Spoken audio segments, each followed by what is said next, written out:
Hi, everybody. I'm Scott Paul. I am the president of the Alliance for American Manufacturing. We're a partnership between the United Steelworkers Union and some domestic manufacturers. We want to strengthen American manufacturing and make sure that we have well-paying factory jobs here in the United States. This is our How Can Joe Biden Build Back Better event, and we're honored that you've joined us for this.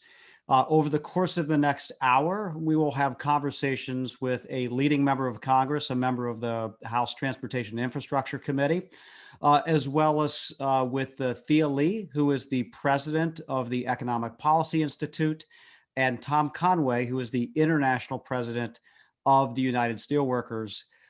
Tom and Thea will be presenting their very important perspectives on a Biden economic agenda, what it should look like, and what we can expect looking ahead to next year. You can be a part of this conversation as well. We're hosting this in addition on Zoom. We're live on Facebook.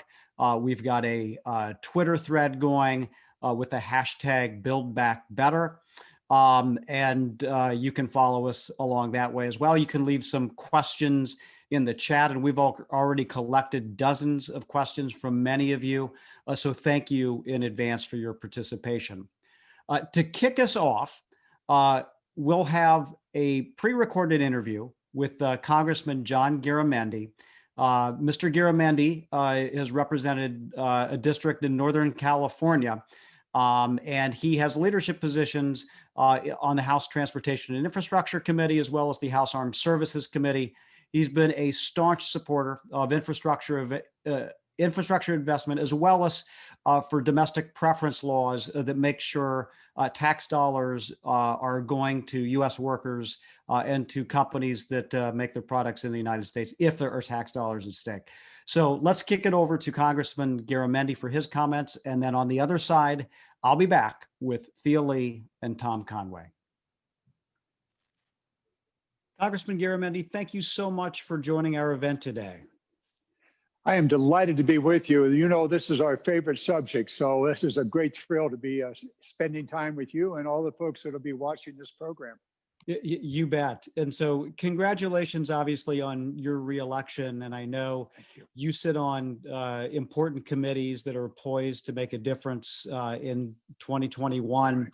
One thing that I wanted to talk to you about today was infrastructure. You're on the Transportation and Infrastructure Committee. You're a senior member of that committee. The committee passed a bill this year in 2020. And I know it's high on the list of priorities that President-elect Biden wants to get done. What's your sense of what the process in the House of Representatives will look like on an infrastructure package? And will it resemble, in your estimation, what the House was able to pass this year? Well, first of all, we absolutely have to have a very robust, very full infrastructure bill that covers every kind of infrastructure you can imagine. And that's what the House bill did. It was really an extraordinary piece of legislation. Unfortunately, we had the caretaker over in the Senate that is designed to basically to bury everything. So Mitch McConnell wouldn't move it, nor would the president. We need to do it. Absolutely. There's a very serious appetite within Congress to pass a very large infrastructure bill that includes all types of infrastructure. Yeah. And I imagine this is an important issue to your constituents. And one thing that strikes me about this, and looking at, many of the proceedings of the Transportation and Infrastructure Committee, admittedly not all of them, but many of them, is that this is an issue that has a broad bipartisan appeal. And I'm wondering if you think that this is something that early in a Biden administration could be both obviously something that's incredibly beneficial to jobs, to our economy, to manufacturing, but also to kind of confidence building and working in a bipartisan way. Well, it's going to have to be bipartisan. The House, we can pass the bill in the House, although our margins are much less now than they were last year. Nevertheless, we will be able to work across the aisle on this. As you say, the Republicans need infrastructure as much as the Democrats. America needs infrastructure, and basically the world needs to have America with the best infrastructure in the world, because Biden and his administration intends to re-engage internationally. Beyond that, we're going to have to deal with the Senate. One of the real difficult issues is going to be, how are we going to pay for it? And therein will lie the question of whether the bipartisanship and bicameralship necessary for a good, solid, large infrastructure bill will actually happen. I think we can overcome that. I think we can figure out how to pay for it, and we have to do it. This is not something that's nice to. This is something that is needed to be done. Absolutely. The civil engineers, I know, give our country very poor grades almost across the board on virtually every type of infrastructure that you referenced, from school construction and waterworks to our ports, our transit roads and bridges, and the list certainly goes on. You've been a champion of an issue that's obviously near and dear to our heart at the Alliance for American Manufacturing, and that's the issue of domestic preferences and Right. Buy America. And I first wanted to thank you for that. I know that you played a key role. In fact, you authored an amendment to expand Buy America coverage during the committee consideration this year to all construction materials. Right. And Congressman, so why don't you tell our audience why that's important?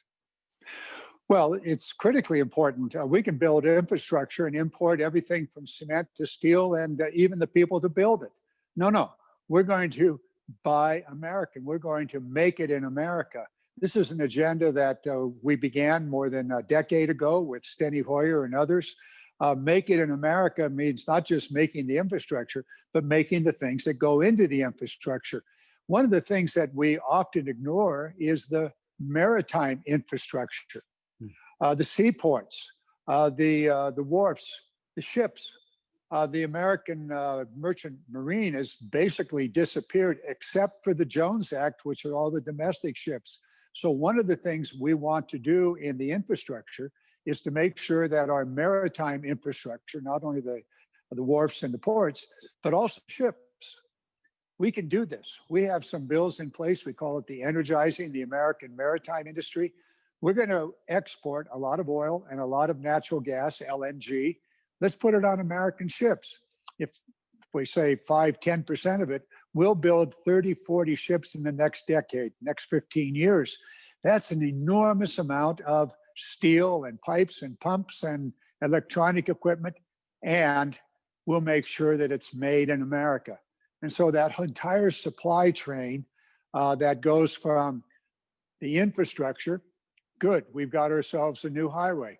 Well, where did the concrete come from? Where did the rebar come from? Was it made in America? It should be.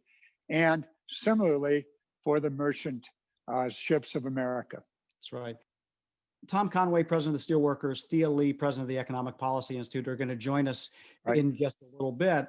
We partnered with the Economic Policy Institute on a study that showed that America, California in particular, could gain hundreds of thousands of new jobs with an infrastructure investment like this, and particularly one, as you indicated, is made in America.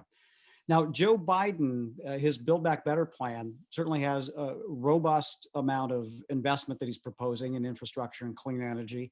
And I think it surprised some people that he had the domestic preferences, the Buy America in there, because I think a lot of folks thought that Donald Trump owned this issue, talking about Buy America, Hire America all the time. Are you optimistic that that House Democrats, Senate Republicans, and the Biden administration can come to some agreement that will make sure that these tax dollars are reinvested in our factories and our workers?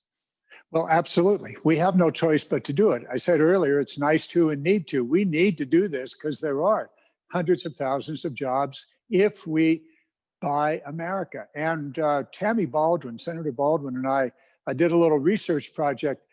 All across every aspect of the federal government, there are opportunities for Buy America.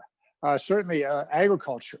If you're doing an investment program in agriculture, if you're doing telecommunications, and clearly, if we're going to address climate change, there is enormous Buy America opportunities. For example, the wind industry has a very significant subsidy Where are those towers made?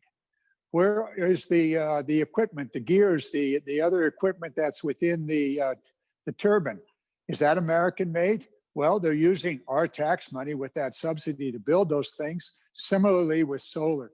So everything that the federal government touches, Tammy Baldwin and I have said, it should be a Buy America provision written into all of those laws. Now, over in the Defense Department, $760 billion a year.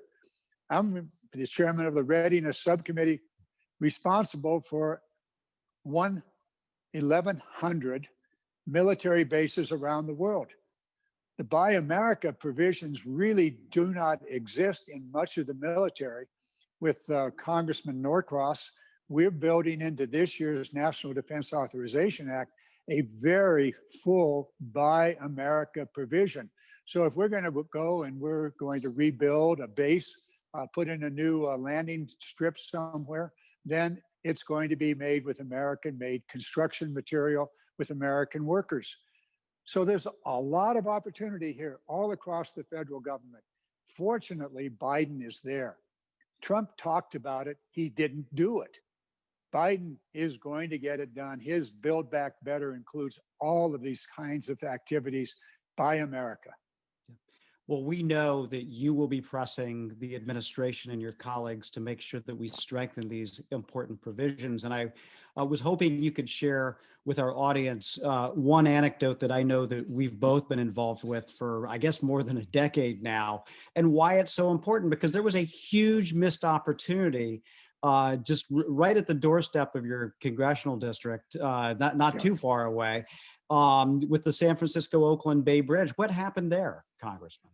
Well, what happened with the San Francisco-Oakland Bay Bridge is that the state of California, thinking it could save some money, put out a bid international for the steel. Well, it turns out that China said they could do the steel. It was 10% cheaper. And they went with China, so that the basic steel in the main part of that bridge, the big tower, was made in China. Turns out it was defective. Turns out that the cost overruns were far, far more than 10%. But the tragedy of it is China used that contract to build the most advanced steel manufacturing facility in the world. Could have been America. So yeah, you and I went out there, and this was my basic campaign for Congress in 2009. We went out and we did a press conference with the bridge behind us. I pointed behind us and said, you see that bridge? That was built with Chinese steel. Never again should that happen. Turns out that in New York, they built a new bridge in New York using American steel. Turned out to be far cheaper all the way around. American jobs, American built steel. And we can do that in every single one of our infrastructure projects. That was a good memory. Thanks for reminding me. Well, sometimes, unfortunately, you need these horror stories to make the point. I only wish that we were able to get the jobs, and we did make some changes in the law. And I think thanks to your good offices, we continue to make progress. And we've certainly made sure that Biden's team knows that there are additional changes that need to be made to Buy America laws, changes that you have proposed, that your colleagues have proposed. And unfortunately, as you indicated, Congressman, that the Trump administration talked a lot about, but really didn't do anything about. And I'm hoping that we can see some change in 2021. Well, with your alliance, we can do it. Si se puede. Yes, we can. It's simply a matter of understanding the enormous benefit if we use American tax dollars and American ingenuity and the willingness of America to do the hard work. Put those three things together, and we will not only build the infrastructure that we need, but we'll also provide the jobs and at the same time, really create a robust American manufacturing sector, whether it happens to be a pump that goes into a LNG ship or a piece of structural steel that goes into the next bridge. And God knows we've got about, 13,000 bridges that need to be rebuilt. So we got work out ahead of us. We're going to do it. We're going to do it with organizations like yours who are dedicated to making sure that our infrastructure is American made and that the American manufacturing sector flourishes once again. Congressman John Garamendi, thank you so much for joining us today. Thank you very much, Scott. Bye-bye. Okay, and we want to thank Congressman Garamendi for his time, and I know that Tom and Thea both had a chance to see his remarks. And I'm going to briefly introduce both Thea Lee and Tom Conway now, and we'll get our conversation underway. Thea Lee is the president of the Economic Policy Institute, which is one of the nation's premier think tanks, progressive economic think tanks. I've known Thea for a couple of decades now, from her first stint at the Economic Policy Institute in the 1990s. She rose to leadership positions in the AFL-CIO during her time there to be deputy chief of staff, and then came back to the Economic Policy Institute. She sits on a number of boards and commissions, including the U.S.-China Economic and Security Review Commission appointed by Senator Schumer to that. And we'll look forward to Thea's comments. And I would also say that a number of EPI alums have been announced to be a part of the Biden administration or a part of the transition effort as well. And so her perspective will be very important on this. And also joining me is Tom Conway. Tom is the international president of the United Steelworkers Union. He was elected to that position in 2019 after having held a significant leadership position since 2005. Tom was raised in New Jersey, was in the United States Air Force, went out to work at the Bethlehem Steel Mill in Burns Harbor, Indiana, in the 1970s. It just so happens that Tom and I live just miles apart in the metropolises of Couts and Rensselaer, Indiana, throughout much of the late 70s, the 80s, and the 90s, and we share stories about that.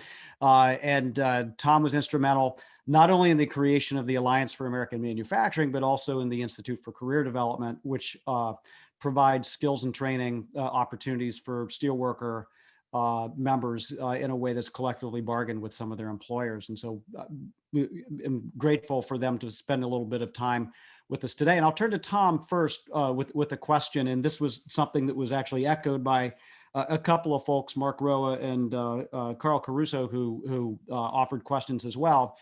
You know, I'm wondering, what exactly do your members, and you're the North America's largest industrial union, what do your members expect from a Biden administration with respect to jobs and economic policy, understanding that, you know, Joe Biden has a long record on this. Some of his votes on trade, I think, caused some discomfort to many folks.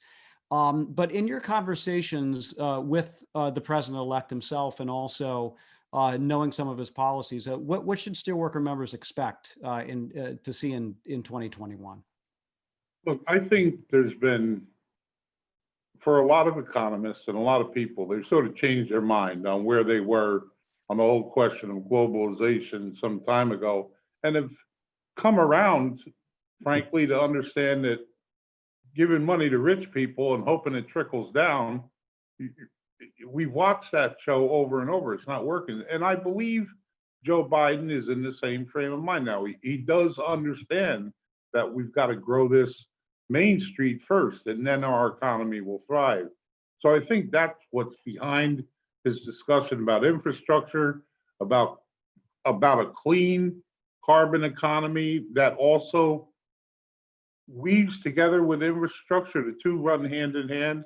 And then you mentioned earlier when you were talking with the congressman, his manufacturing plan is just covered with Buy American. And I think that's what differs from what we've just been through in 4 years.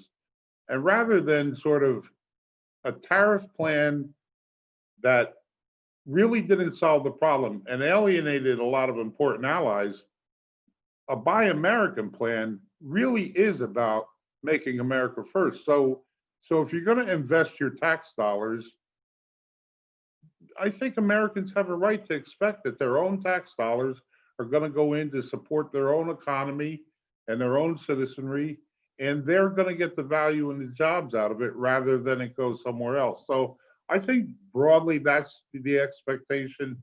He certainly has his hands full with the COVID right now, but we have some vaccines on the horizon.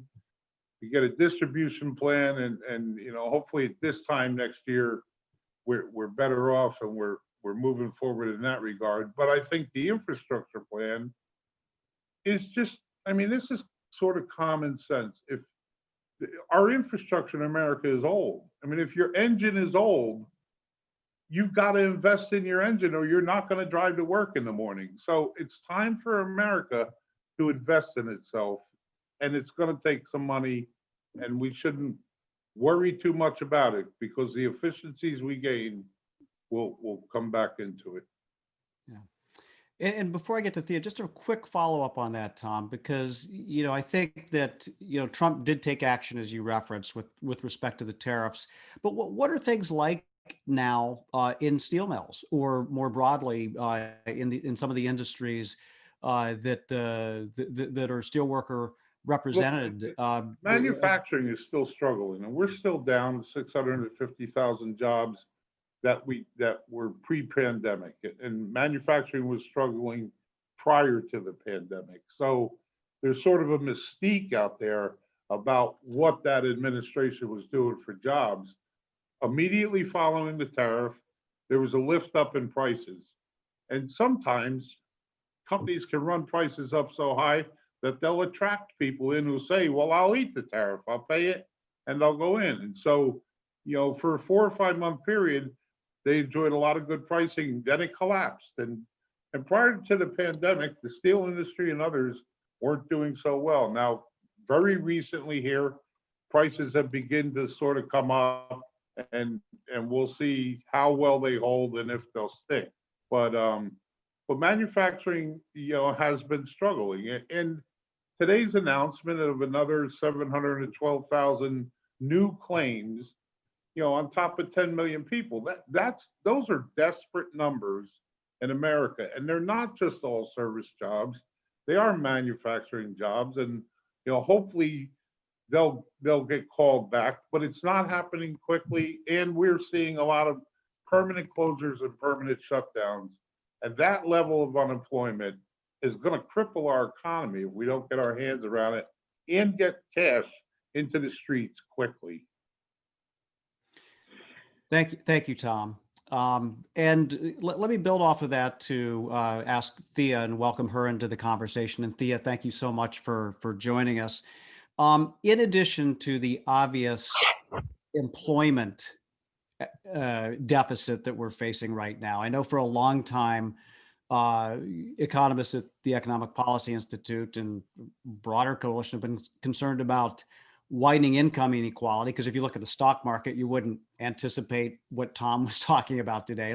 Stock market looks very good, but widening income inequality and also kind of disparate outcomes and building jobs with good wages. And so as you look at Biden's plan and some of the personnel that he has coming in, I guess what counsel have you given them? What counsel would you give them? And what hopes do you have for, through his economic efforts, through addressing some of these income inequality and need to build up worker power and good wages as well? Well, thanks for that question, Scott. And what a pleasure it is to be here with you and with President Conway and Congressman Garamendi for this important conversation. So I think that the Biden administration is off, or the incoming Biden administration, Biden-Harris, are off to a great start in terms of both the transition teams they've put together, the public pronouncements that President-elect and Vice President-elect have made, and then also the first round of economic appointments, as you said. So I think we are well positioned. The Vice President-elect Biden has made it very, very clear that working people and strong unions are going to be a centerpiece of his policies going forward. And you mentioned that a couple of EPI alums were very proud that both Jared Bernstein and Heather Boucher, who spent time at EPI earlier in their careers, are both going to be members of the Council of Economic Advisors under the leadership of Cecilia Rouse, who is also a labor economist. And I think that is a message that the Biden administration is sending, that working people, good jobs, good union jobs are going to be a centerpiece. And that is so important, as you say, as we are emerging, not just from a pandemic and a massive economic devastation and job losses that we've seen in the last 9 months, but also the 3 preceding decades of growing income inequality and wage stagnation and outsourcing and bad policies that led to this really tremendous growth in inequality and working people getting left behind.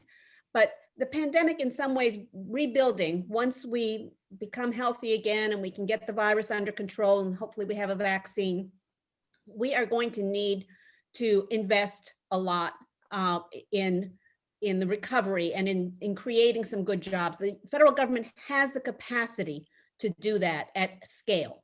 And we talked about infrastructure. Congressman Garamendi talked about infrastructure, clean energy, but also the care economy, that all those pieces are, trillions of dollars need to be spent by the federal government to get us back on a path where the economy is growing rapidly, we are getting unemployment down, but also we are helping workers transition, sometimes into new sectors.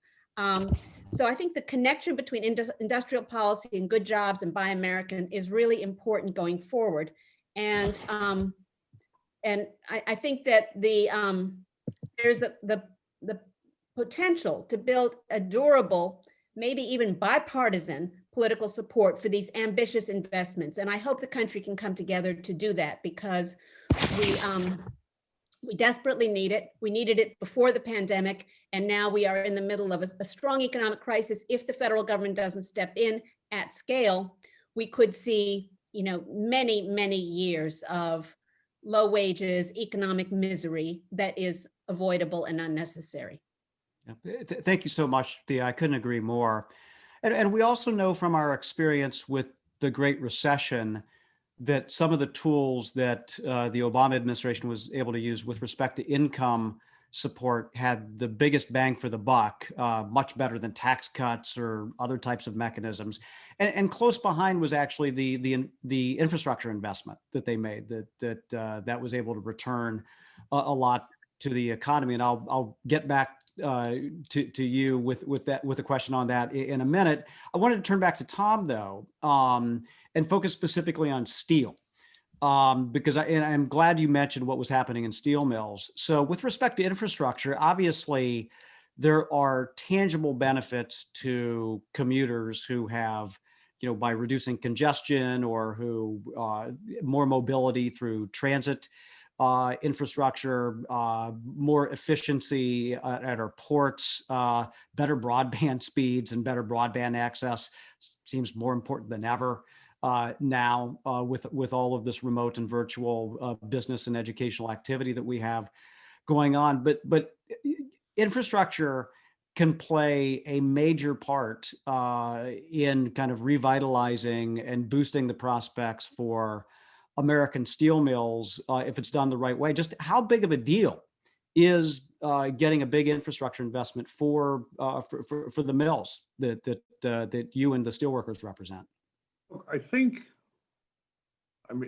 you think of steel, it really is kind of that foundational material out of which everything else can be built. And so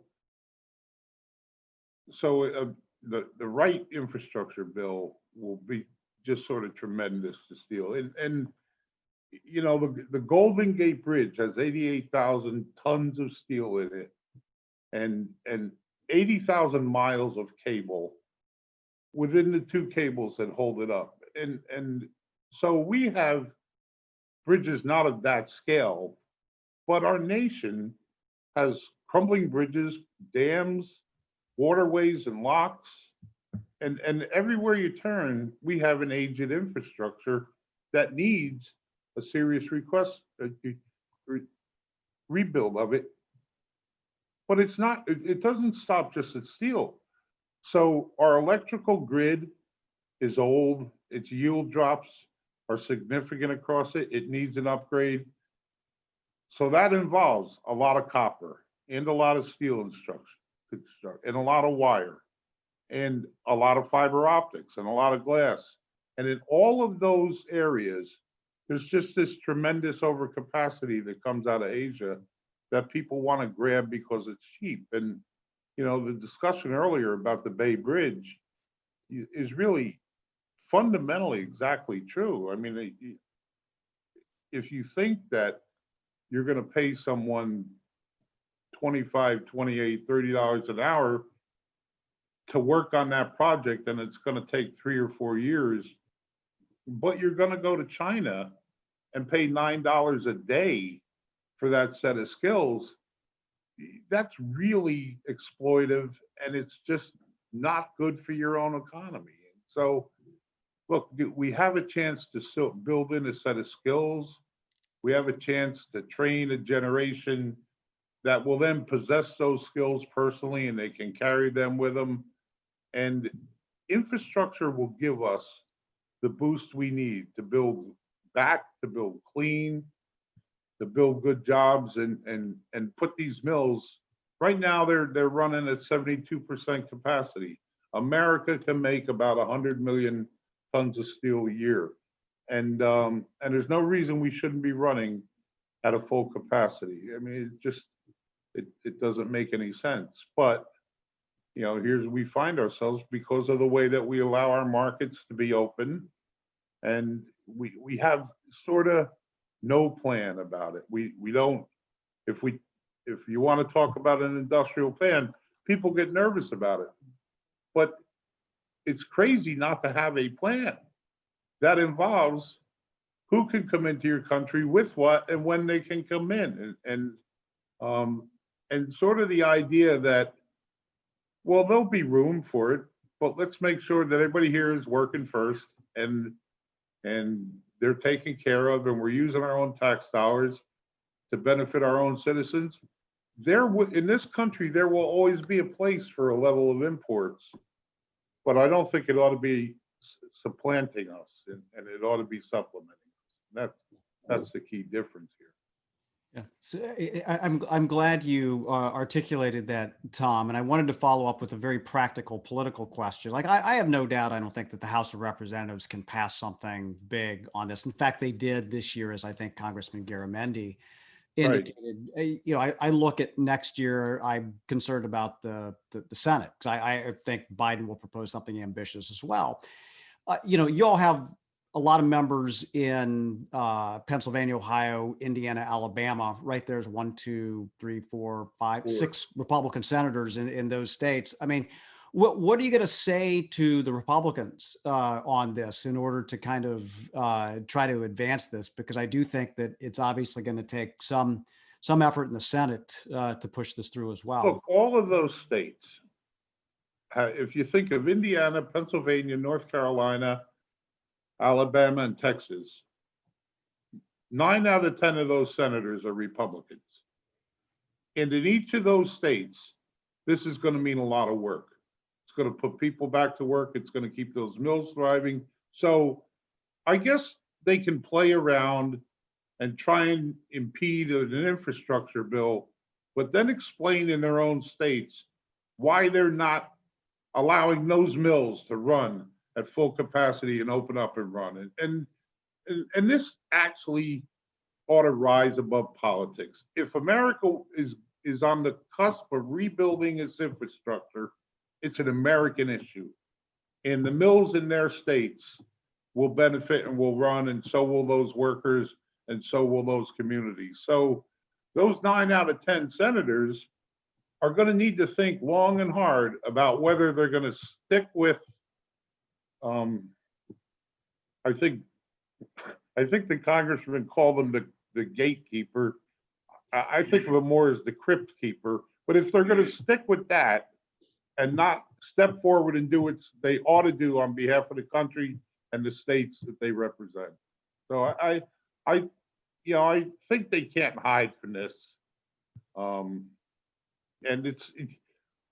look, right now the Democrats have to move forward and have to be strong about this, and we have an opportunity to do a lot of good sort of carbon reduction things inside of an infrastructure plan and accomplish a lot of stuff together.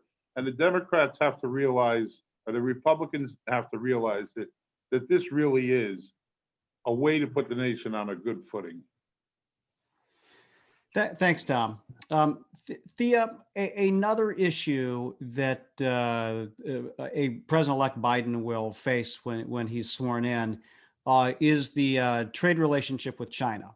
And he recently, I guess, through the vessel of Tom Friedman, articulated a little bit of that with respect to the tariffs on Chinese products. But I think you and I would both agree, having worked on these issues for a long time, that Donald Trump actually, in terms of like diagnosing a challenge, is correctly said, trade policy has been a challenge for American workers and American businesses. And to his credit, he did that. And we can disagree with his strategy, with his tactics, and with the outcomes.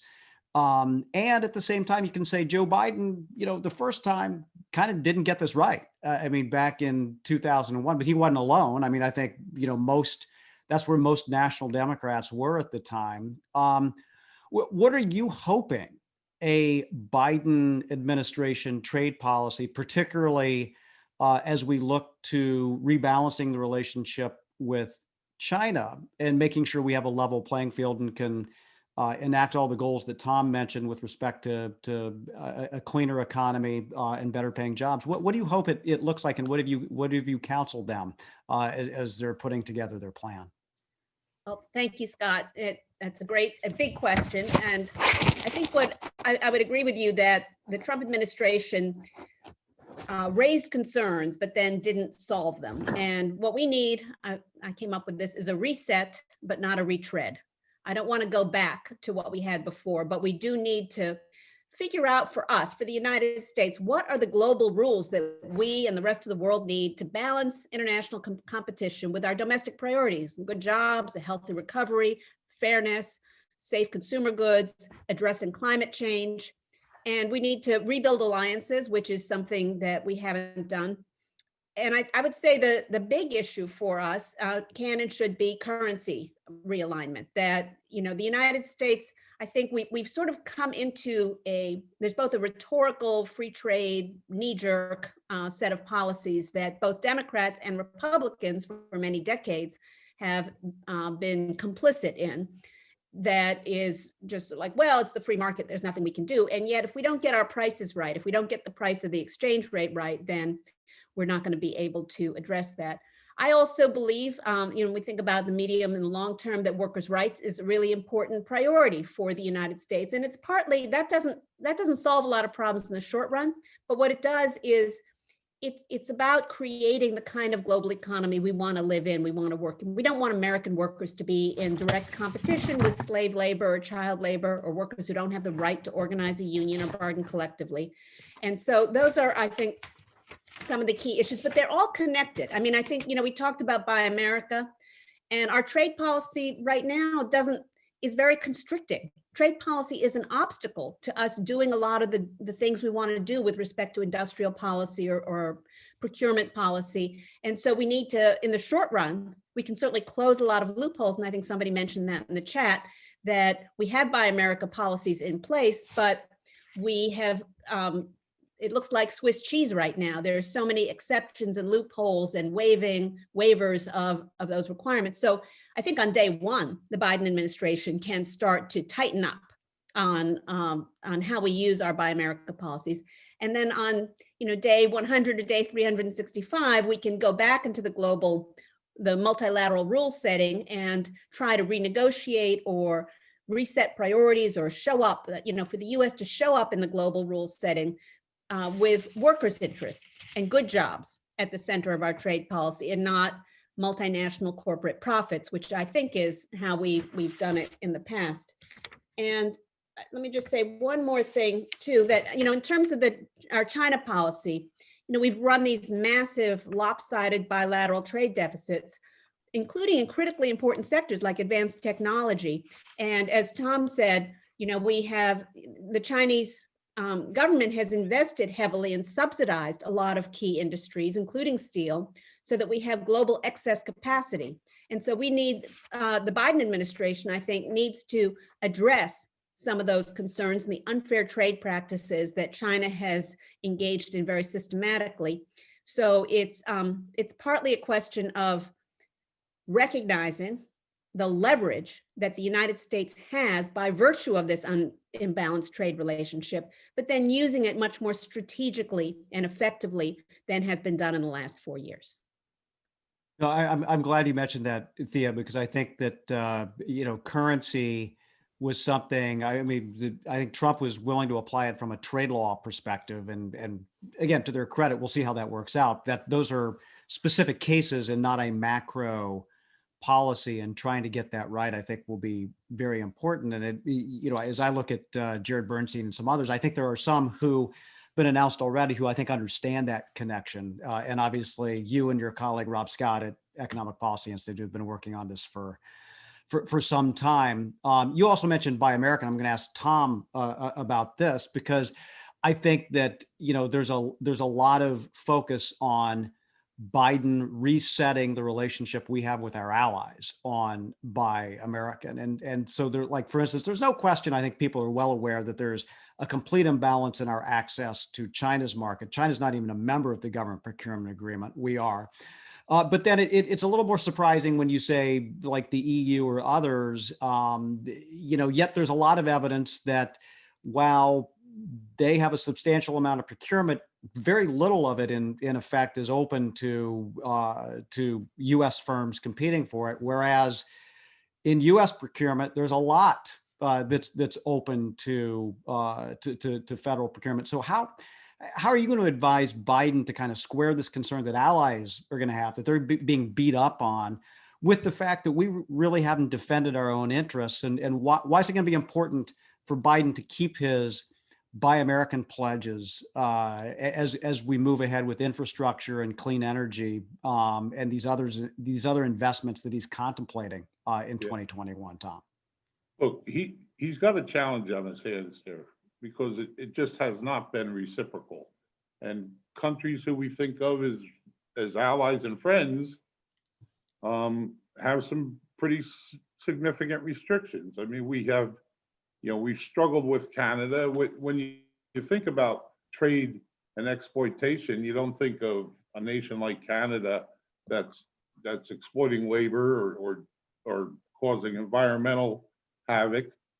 But still, there are restrictions about access and government procurement, and ours is wide open, and it just doesn't need to be. So I think he's going to need to be tough with our allies, and he's going to have to say, look, I'm going to do it here, and unless there's a reciprocity, I don't think he can open that up to allies. I mean, the other thing that's important is we're going to do a lot of work on climate, and that's going to bring in a lot of discussion about, can this stuff be accessed here? Can we make it here? Or do we have, if we've got to live with that, do we have a plan to turn around and begin to make it here? Do we incubate some companies? How do we get ourselves in a position where we manufacture here? But a lot of that stuff is made in places where the carbon reduction, they pay no attention to it. And so there's going to need to be a use of border adjustments when it comes to carbon area. And right now you say, well, I make a ton of steel in the US. That same ton of steel in China is 3.5 times more carbon release than it is here. And so, I mean, these are very complex issues, and they can't be done without sort of a pretty big table setting and people being able to deal with all that. So look, I think part of the trade problem that Trump did was its simplicity. He just was able to say to the whole world, here's a 25% tariff on steel and a 10% tariff on aluminum, and be on my way. And it's going to take a very thoughtful approach to sit down with our allies and say, we've got to get at the overcapacity, particularly China, but other places, while at the same time, we're not just going to throw open our gates to you on procurement if you're not going to play fairly with us. So I think there's a lot of challenges, but I think he can get them right with the right team, and not try and do things quickly just for the sake of doing them.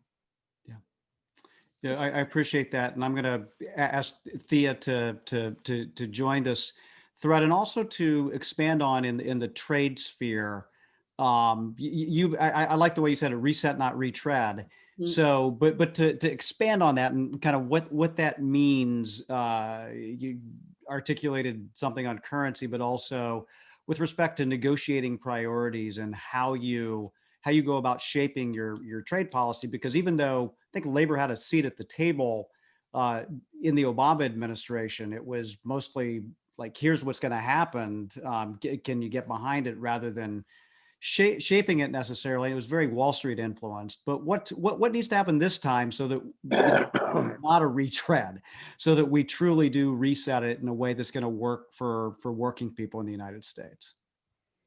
Thanks, Scott, for that big question. And I think one of the keys really is going to be connecting the domestic priorities and goals that the Biden Harris incoming administration have laid out, very ambitious with respect to industrial policy, with climate change, with good jobs, and connecting that to our trade policy. And I think in the past we've had, it's almost like trade policy exists by itself, and with a bunch of kind of happy talk.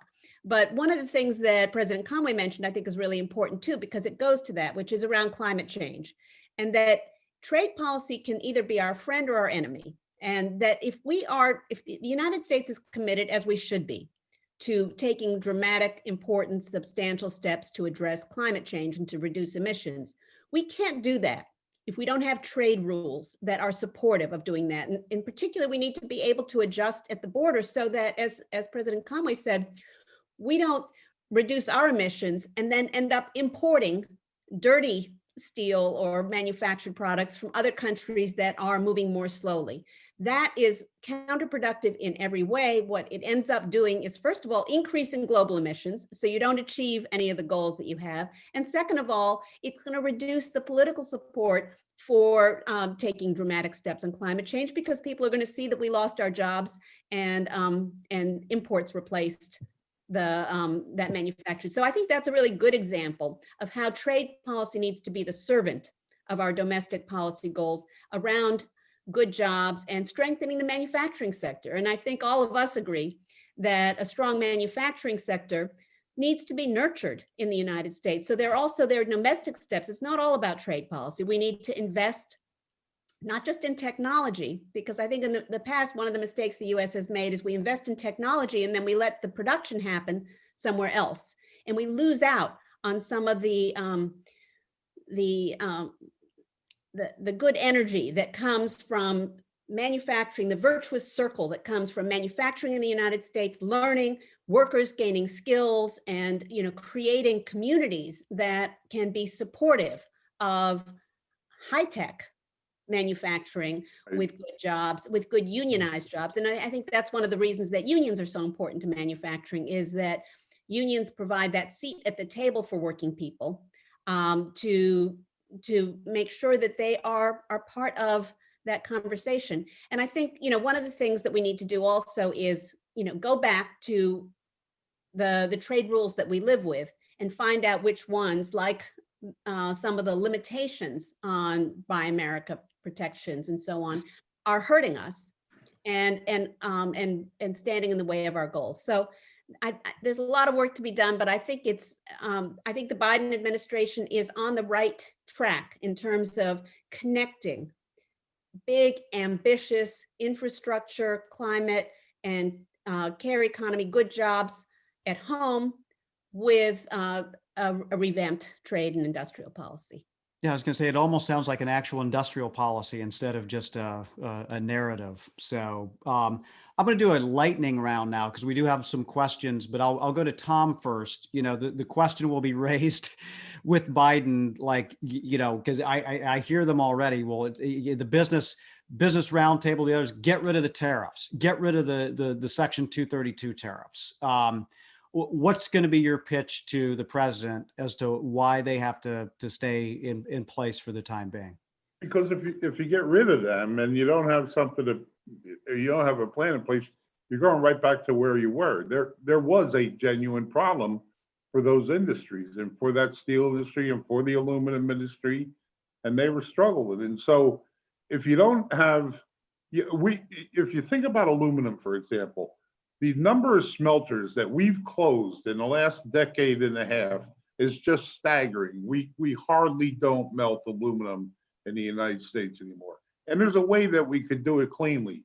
But if we had an infrastructure rebuild plan for the electrical grid, it would use a lot of aluminum. We would have a need for it.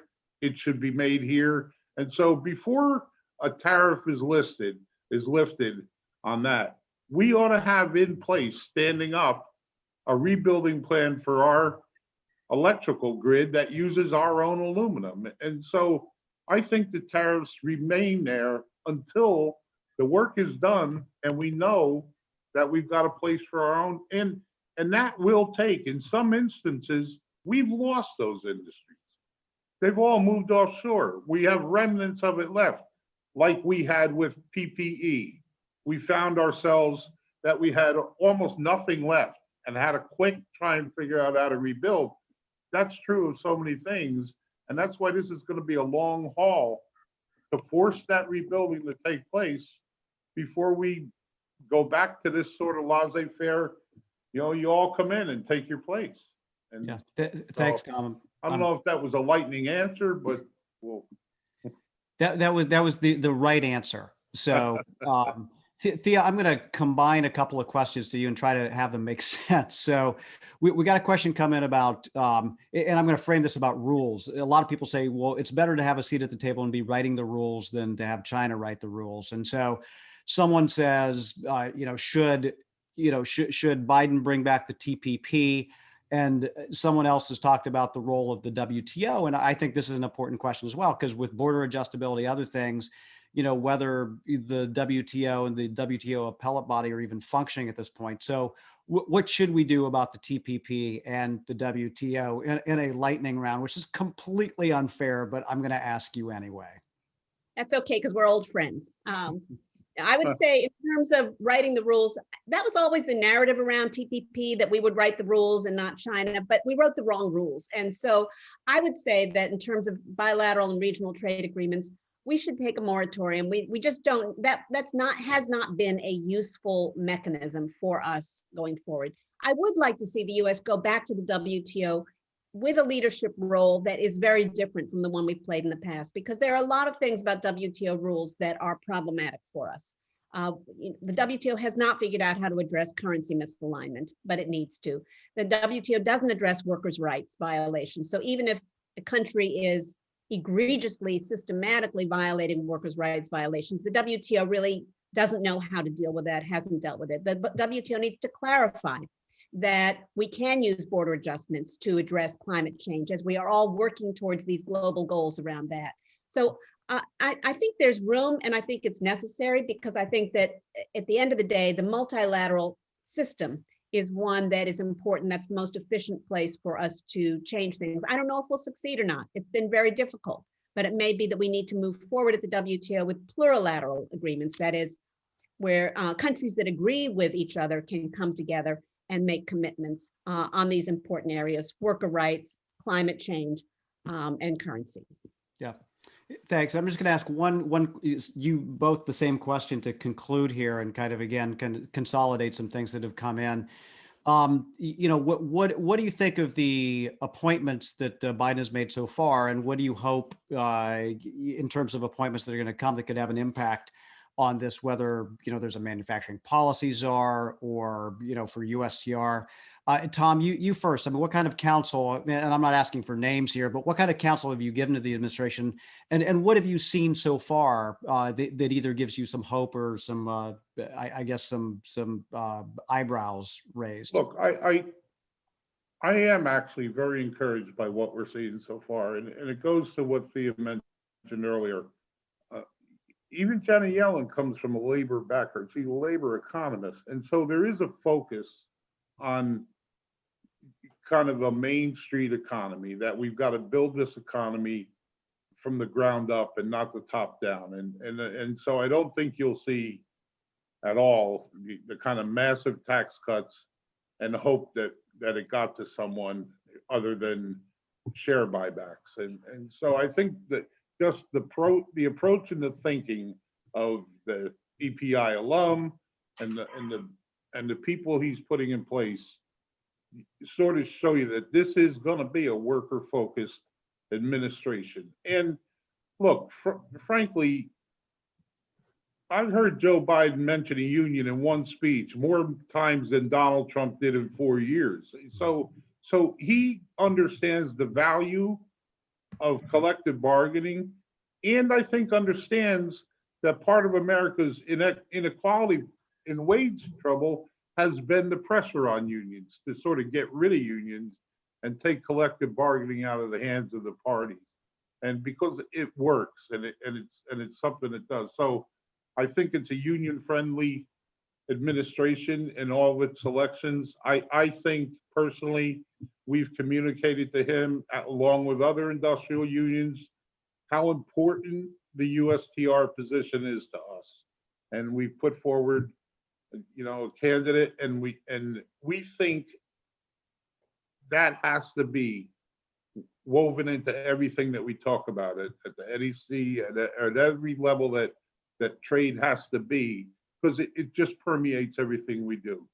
And so the right USTR is crucial going forward. But look, we're very encouraged by his selections and expect to see a bunch of friends that we can work with and do things collaboratively going forward. Thanks, Tom. Thea, any thoughts on that? Yeah, well, I would reiterate what I said before, that I think the economic team is taking shape really beautifully. I agree with President Conway about Janet Yellen being an excellent Treasury Secretary. She's somebody we worked with at the Fed. We worked with her many times, and she's smart, she's thoughtful, she's reasoned, she's open-minded. And Neera Tanden at OMB, I think will do a good job. She's not a deficit hawk, and that's really important. She has a strong base. And of course, Heather Boucher and Jared Bernstein at the Council of Economic Advisors with Cecilia Rouse. But I think, we are keeping a close eye on these important ones coming forward. As President Conway said, USTR is so important. What we don't want to see is a retread, essentially, like somebody out of that very conventional thinking, out of the mainstream of the Democratic Party or the Republican Party for that matter, that just sort of almost like the zombie free traders that we've seen in the past, just, repeating the mantras and going through the motions because they learned in Econ 101 that free trade is good. Mm-hmm. And what we need is somebody who can really connect the domestic policy goals and good jobs and working people to how the U.S. shows up in the global economy, and the same with commerce and other places. So we'll be keeping a close eye. We know, as with every administration, that outside pressure will be helpful. So I hope all the folks who are listening will continue to express their views and connect, and we hope that we will see a really strong team take place.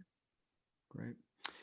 Thea, Tom, thank you so much, not only for your time today, but all of the leadership and incredible work you've done for working people over the decades. And we'll look forward to an exciting 2021, one that we hope brings about this realization for a smarter trade policy, a good industrial policy, big infrastructure spend, and something that puts workers first. Thanks again for joining us on this. All right, thanks, Scott. Lee, it's good to see you.